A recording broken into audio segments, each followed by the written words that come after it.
The Introvert's Edge podcast was designed to create a dialogue around introversion, to stimulate a discussion around our disadvantages, how we overcome those disadvantages, and what we consider our introvert's edge.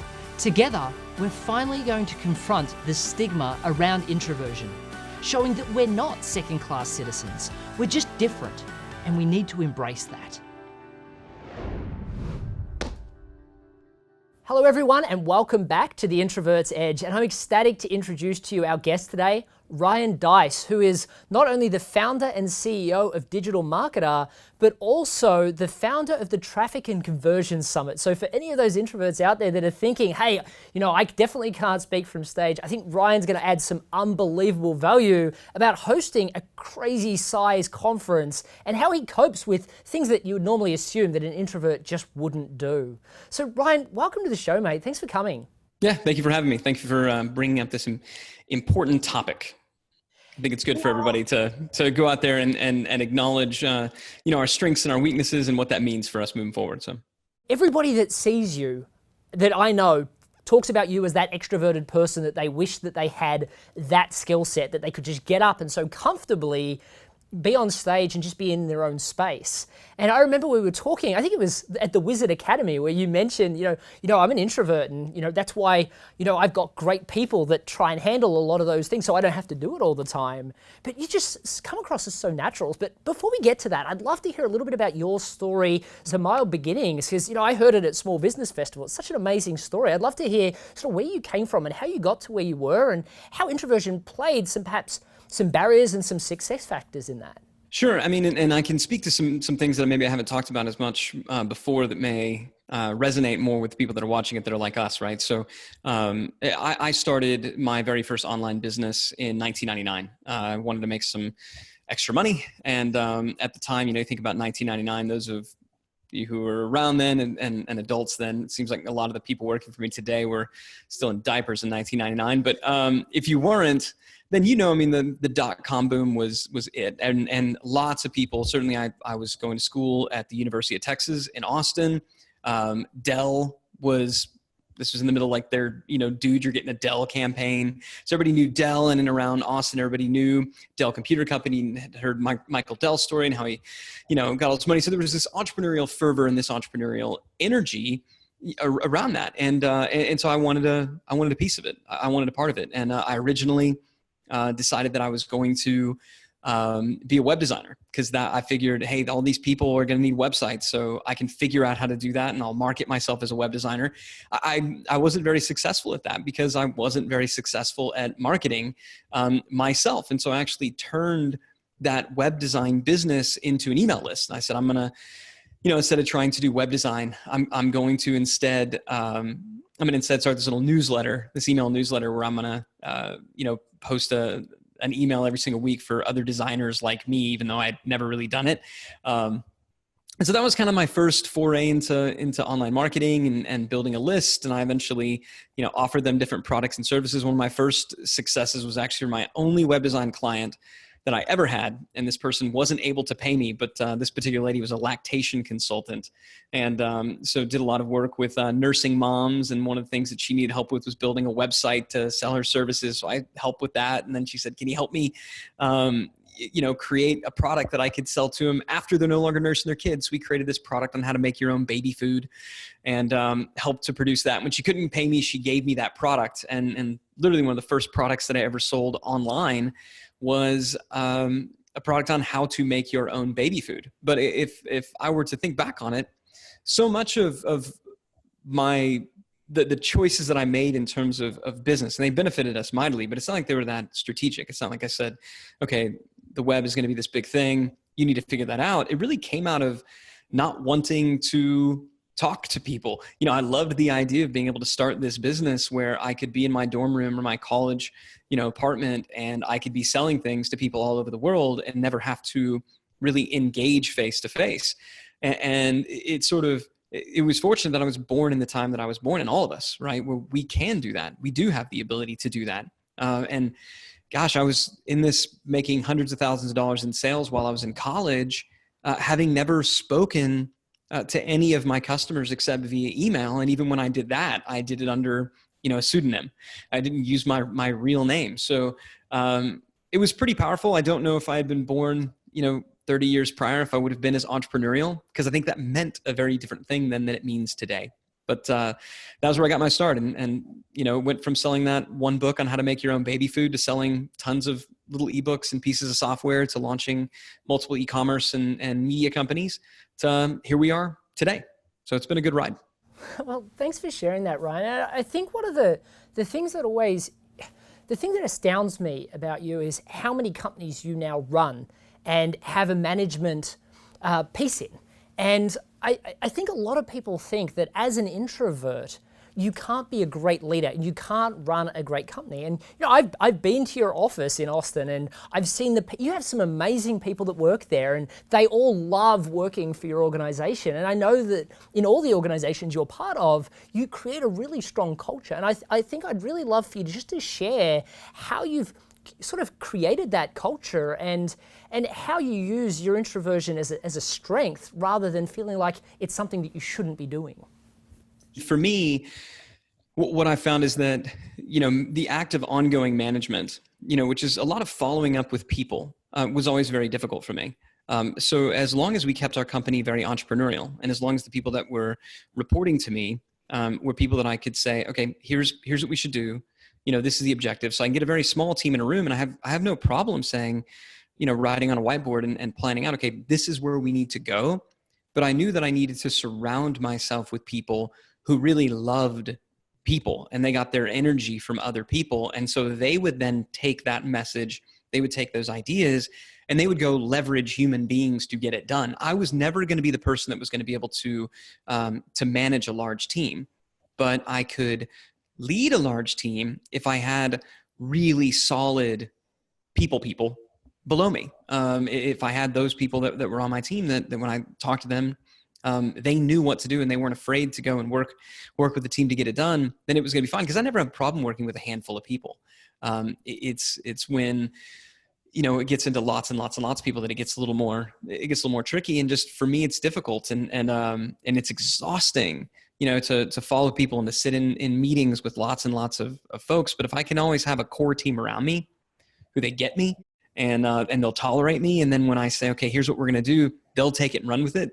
Then they go. So right now I have 4 direct reports in a company with over 100 employees. And so it's not so hard to do it if you do it that way. I think the mistake that a lot of introverts might make is they won't identify leadership and management are 2 different things. And management can be very difficult if you're an introvert. It can be different. And it doesn't mean that introverts can't be made to be great managers. There's lots of things that I do that I don't necessarily enjoy, but we need to get them done, right? So we never want to be a slave to our default settings. But I never want to stay in that management role where I know that I'm going to need to be, doing follow-up with lots and lots of people all the time, because it's just very difficult. I think that's a really good thing for people to know, because I think that a lot of introverts that are growing, they say, all right, well, I need to start managing my team. Where you said, what I need to do is go and find my core people that are going to help me manage my team. What did you look for? Let's go back to when you were looking for your first core person. What were the qualities that you looked for, and what are the qualities in the people that you look for now to be part of that group of 4?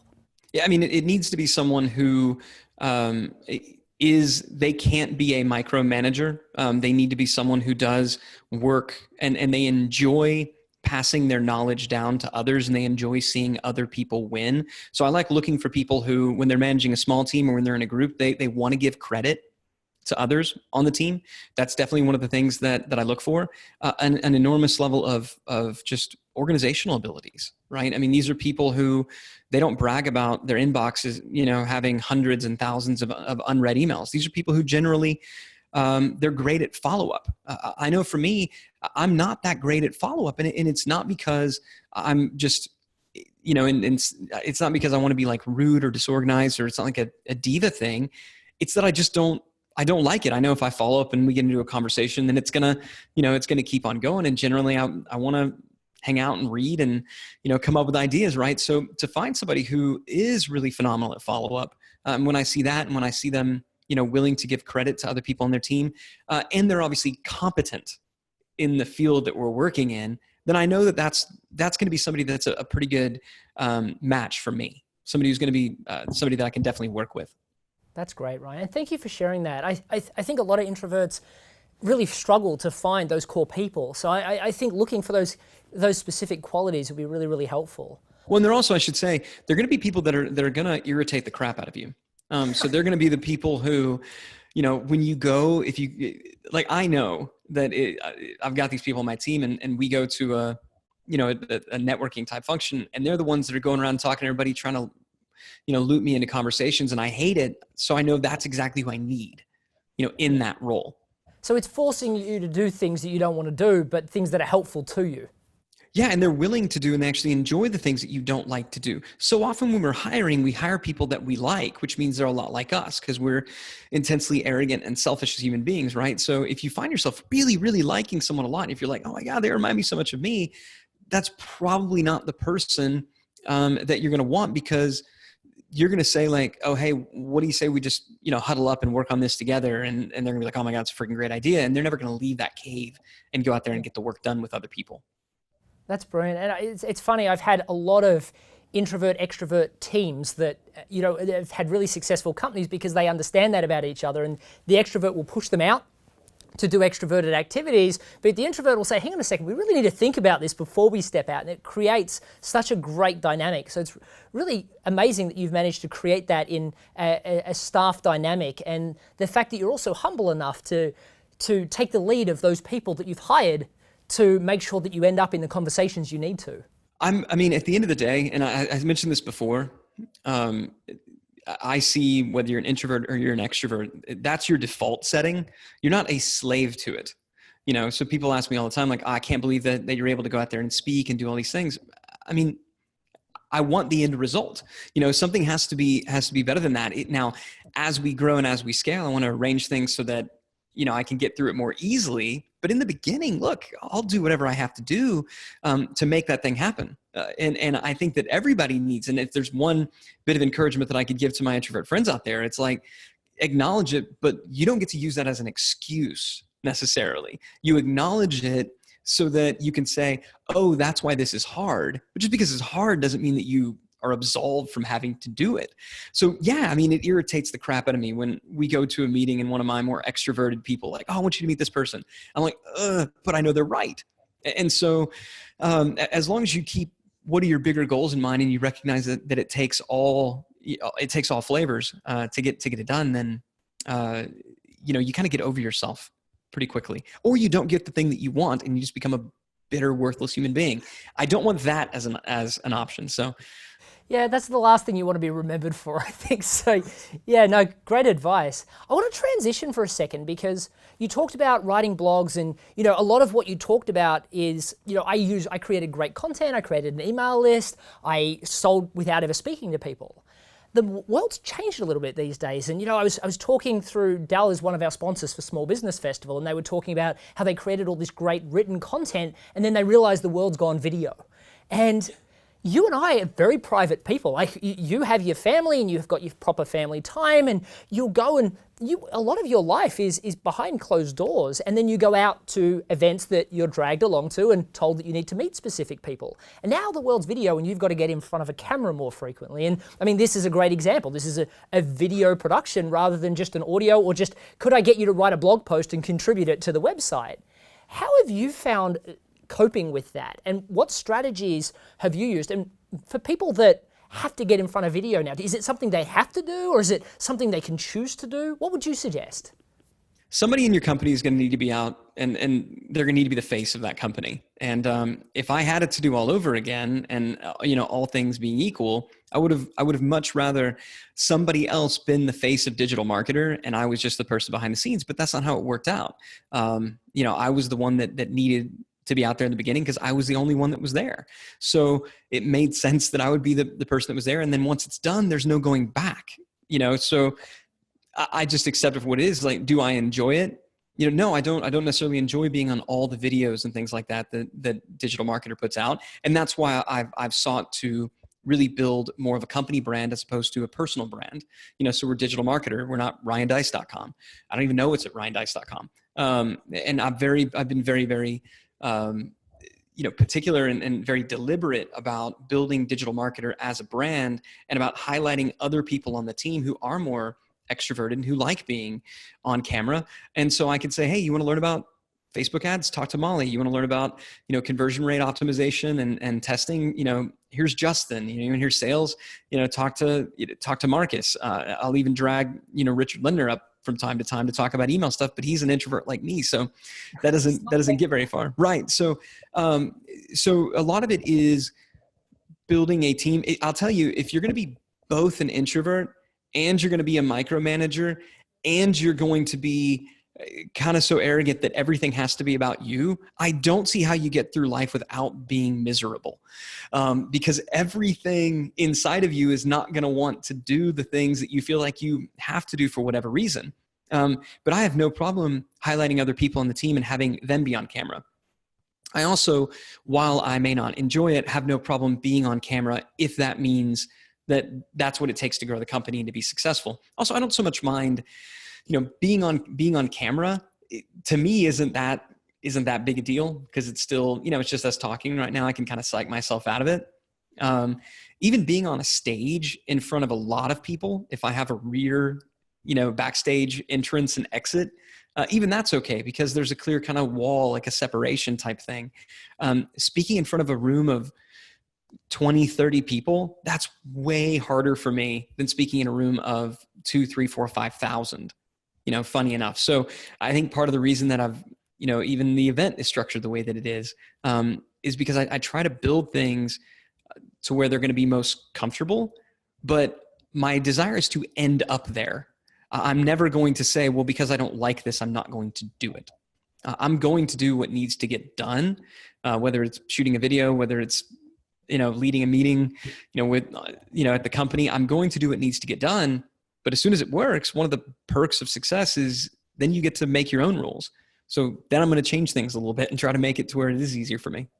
Yeah, definitely. And I think that you've managed to start to put other people in control of different elements of your business, and it hasn't had negative side effects in a lot of ways. But I also know that a lot of people want their own piece of Ryan, and they're still trying to jump past those people to try and get to you. So in the second session, I'm really looking forward to hearing some of the strategies on how you cope with that, and also how you kind of go through the structure. Because speaking to you privately, I know that you have some strategies about how you speak at big events, and you're okay with that. And I'm looking forward, because I've had a lot of other people give their strategies, and I know that yours is very different. So I'm looking forward to sharing that. So for everyone who's watching right now, thank you so much for sharing this session with us. I hope you've got some great value from Ryan, and I'm sure you've got some great value out of Ryan. And to watch session 2, make sure you go to theintrovertsedge.com/Ryan, and you'll be able to access that video as well. And if you're really enjoying this segment, please go to iTunes and post a review and subscribe, so that more great introverts like yourself get to learn these skills that allow them to be successful in both business and in life. But thank you for joining us, and I look forward to seeing you in the next episode. Cheers. I'm on a mission to empower introverts to be proud of who we are. Introverts have had to deal with the stigma that we just can't be as successful in business or in sales as our extroverted counterparts. We're different, and we need to embrace that. I instinctively shied away from sales. I didn't want to be a salesperson. My closing ratio has gone from 15% up to close to 80%. We nearly quadrupled the number of meetings set with clients. Your book was a great revelation to me about me. I've been fortunate to receive some endorsements from some exceptional introverts. They've shared with me how much they resonated with the stories of these real people and how they transformed to being sales masters. It talks about the things that make an introvert successful. Every book was written for extroverts, and there needed to be something for us. Get your copy of The Introvert's Edge today.